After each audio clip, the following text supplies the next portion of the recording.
Indian automobile market में जो common companies हैं, मतलब कि जिनकी गाड़ियां मैक्सिमम 20, 25 या 30 लाख रुपए तक की आपको मिल जाती हैं, उनकी अगर हम टोटल सेल्स की बात करें तो उन सभी कंपनीज ने मिलकर मई के महीने में लगभग 3,35,000 गाड़ियों को बेचा है। तो इस वीडियो में मैं आपको बताने वाला हूं कि मई के महीने में किस ब्रांड ने कितनी गाड़ियां बेची हैं और सबसे ज्यादा गाड़ी बेचने वाली ब्रांड कौन सी है। शुरू करते हैं तो 14th पोजीशन पर है फिएट। इस कंपनी ने सिर्फ 734 गाड़ियों को ही बेच पाया है मई के महीने में पूरे भारत के अंदर। इस कंपनी की हालत भाई दिन पर दिन बेकार होती ही चले जा रही है। जल्दी ही इसको कुछ ना कुछ करना पड़ेगा, या तो कोई नया प्रोडक्ट या फिर कंपस की नेक्स्ट जनरेशन। वैसे 2025 में आने का है कंपस की नेक्स्ट जनरेशन का, तब तक तो भाई ये कंपनी तबाह हो चुकी होगी। 13th पोजीशन पर है सिट्रन। इस कंपनी ने 806 गाड़ियों को बेचा है मई के महीने में। पिछले साल के मई में इस कंपनी ने सिर्फ 24 गाड़ियों को ही बेच पाया था। तो इस बार आप देख सकते हो कि कितना बड़ा ड्रास्टिक चेंज लाई है। हालांकि खुद से ही कंपेयर करो तो ड्रास्टिक चेंज दिखता है, लेकिन इंडियन ऑटोमोबाइल मार्केट में इस कंपनी को आए हुए 1 साल से ऊपर हो चुका है। उसके बाद भी ये सिर्फ एक कंपनी से आगे निकल पाई है, फिएट। 12th पोजीशन पर है निसान मोटर्स, जो दिन पर दिन नीचे आती चले जा रही है। मई के महीने में इस कंपनी ने सिर्फ 2618 गाड़ियों को ही बेच पाया है। इस कंपनी के पास इकलौती जो गाड़ी बची है वो है मैग्नाइट। देखते हैं आगे कुछ नया लॉन्च होता है या नहीं होता। कुछ लोगों ने ये खबरें उड़ाना भी शुरू कर दिया है कि भाई निसान इंडियन मार्केट को छोड़ने वाली है। अब ये खबरें अफवाह हैं या सच्चाई है, ये तो समय के साथ पता चलेगा। लेकिन जितनी भी आपको टोटल सेल्स नजर आ रही है ना, वो अकेली मैग्नाइट की है भाई। 11th पोजीशन पर है फॉक्सवैगन, जिसने 3,286 गाड़ियों को बेचा है मई के महीने में पूरे भारत के अंदर। अब तो मुझे लगने लगा है कि फॉक्सवैगन चाहे कितना भी ध्यान दे ले, कितनी भी नई गाड़ियां लॉन्च कर ले, अपनी मेंटेनेंस कॉस्ट पे कितना भी काम कर ले, लेकिन इनकी गाड़ियां हर महीने मुश्किल से 3,500 या 4,000 के आसपास ही बिक पाती हैं, उसके ऊपर नहीं जा पाती। 10th पोजीशन पर है फॉक्सवैगन की ही सिस्टर कंपनी स्कोडा, जिसने 3,547 गाड़ियों को बेचा है पूरे भारत में। स्कोडा फॉक्सवैगन से 1-2 स्टेप हमेशा आगे ही रहती है।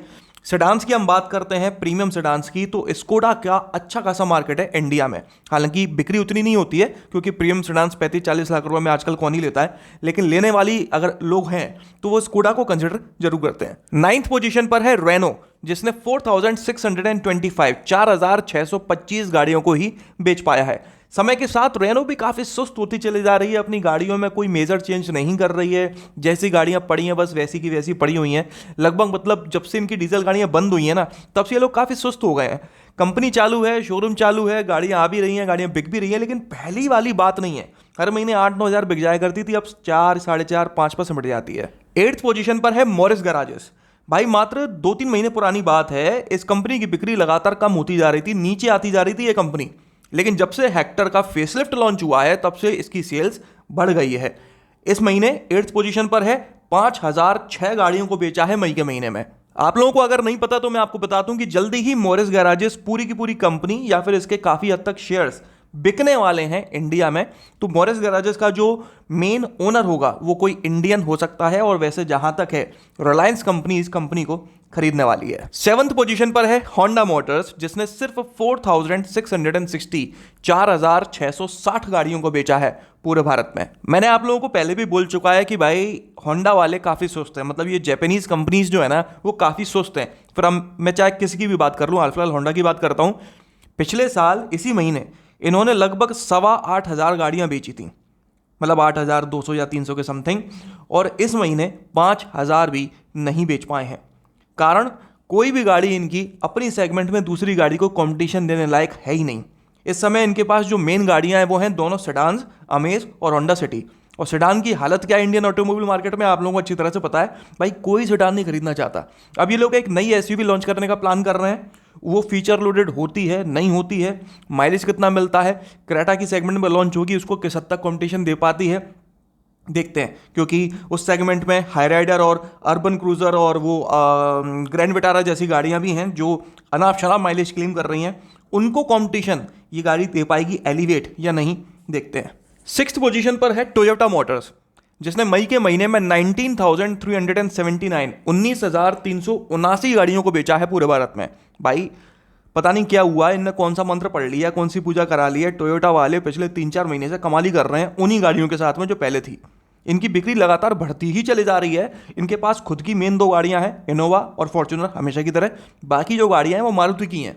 अपना बैच लगा के ये लोग बेच रहे हैं और बिक्री बढ़ती ही चली जा रही है भाई। मतलब कुछ भी मत करो, दूसरे की कंपनी की गाड़ी उठाओ, अपना बैच लगाओ और बेचो। 20,000 महीने सेल्स तो ये दिख रही है मेरे को। 5th पोजीशन पर है किया मोटर्स, जिसने 18,766 18,766 यूनिट्स बेची हैं पूरे भारत में मई के महीने में। भाई किया शुरुआत में आई थी, बवाल मचा दिया था। अकेली सेल्टॉस बिकती थी 15,000 के आसपास। तो अब किया के पास जितनी भी गाड़ियां हैं वो सब मिलकर 18 या 19,000 के आसपास बिक रही हैं। तो भाई पता नहीं, जबकि किया ने नए प्रोडक्ट्स भी लॉन्च करे हैं। कैरेंस को लॉन्च करा था, वो इनोवा और अर्टिगा दोनों को ही बरोबर कंपटीशन देती है। उसके बाद भी उतना ज़्यादा कवर अप नहीं कर पा रही है बीच के गैप को। देखते हैं आने वाले दिनों में जब सेल्टॉस का फेसलिफ्ट लॉन्च होता है तो सेल्टॉस कुछ कमाल कर पाती है या वैसी की वैसी सुस्त पड़ी रहती है। 4th पोजीशन पर है महिंद्रा एंड महिंद्रा। इस कंपनी ने 32,883 32,883 गाड़ियों को बेचा है मई के महीने में। ये कंपनी का हिसाब किताब थोड़ा बहुत मुझे समझ में नहीं आता। शुरुआत में तो इन लोगों ने बताया कि भाई स्कॉर्पियो एन, XUV 700 जैसी गाड़ियां जो हैं वो आधे घंटे में 1 घंटे में 1-1 लाख लोगों से बुक करा रहे हैं। लेकिन जब बिक्री की बारी आती है, ऑन पेपर जब हम फिगर्स देखते हैं तो बात कुछ और ही होती है। आपको पता है, जब लाखों गाड़ियां आपकी बुक हो रही हैं तो आपने प्रोडक्शन कैपेसिटी क्यों नहीं बढ़ाई, और अगर बढ़ाई है तो ऑन पेपर क्यों नहीं नजर आ रही। ये डिमांड जो आप दिखा रहे हो वो हैवी या नहीं है, पता नहीं। ये कोई मार्केटिंग गेम है या वाकई में ये लोग मैनेज नहीं कर पा रहे, मुझे नहीं पता। बट ऑन पेपर 1-1.5 साल हो चुका है, उसके बाद भी इनकी बिक्री में कोई इंप्रूवमेंट नहीं है। 4th पोजीशन पर स्कॉर्पियो एन और XUV 700 के लॉन्च होने के पहले भी थी और आज भी उसी पोजीशन पर है। 3rd पोजीशन पर आई है टाटा मोटर्स, जिसने 45,880 45,880 गाड़ियों को बेचा है पूरे भारत में मई के महीने में। पिछले साल के मई में भी इसने लगभग इतनी ही गाड़ियां बेची थी, 43,000 के आसपास, और इस साल भी लगभग उतनी ही है।